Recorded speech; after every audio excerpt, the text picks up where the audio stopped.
عزیزانم، بریم با هم این ماهی خوشگل رو با هم درستش کنیم که ادویه هاش اینه کاریه و ادویه های مخلوط، فلفل سیاه و نمک همیشگیم. و میخوام یه سبک جدیدی درستش کنم. تو روغن فلفل میخوام بریزم، سیب زمینی و سیر و پیاز. بریم با هم درستش کنیم.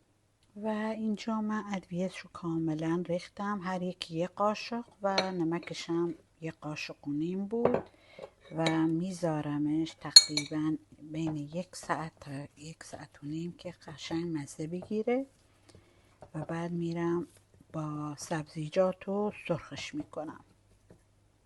اول از همه روغن میریزم. روغن من اندازه نداره، همینجوری میریزم و یه مقدار خیلی کم از نمک میریزم که مزه بگیرم. پیازا رو میذارم اول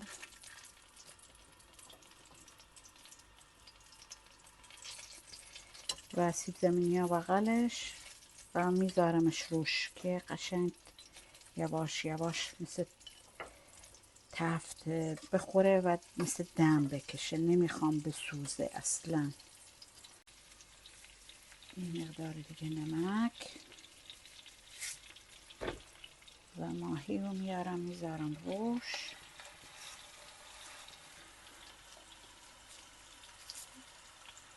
و این سیرا هم همینطور.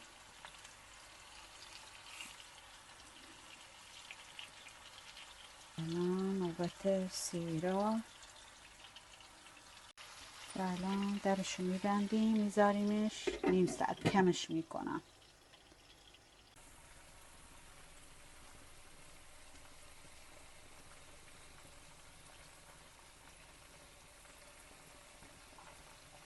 جا دیگه تموم شد، آخراشه. من میخوام یه ذره جعفری بریزم روش، هم شکل خوبی بهش میده و هم مزه خوبی.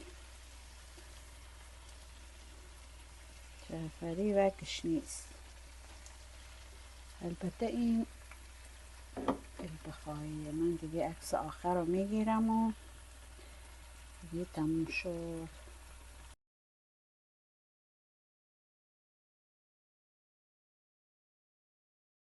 این ماهیمون، من یه تیکش رو بردارم،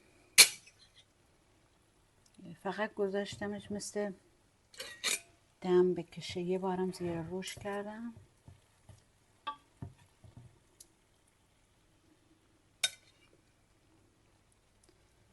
و کلی روش سیر گذاشتم. سیر خیلی خوشمزه است باهاش.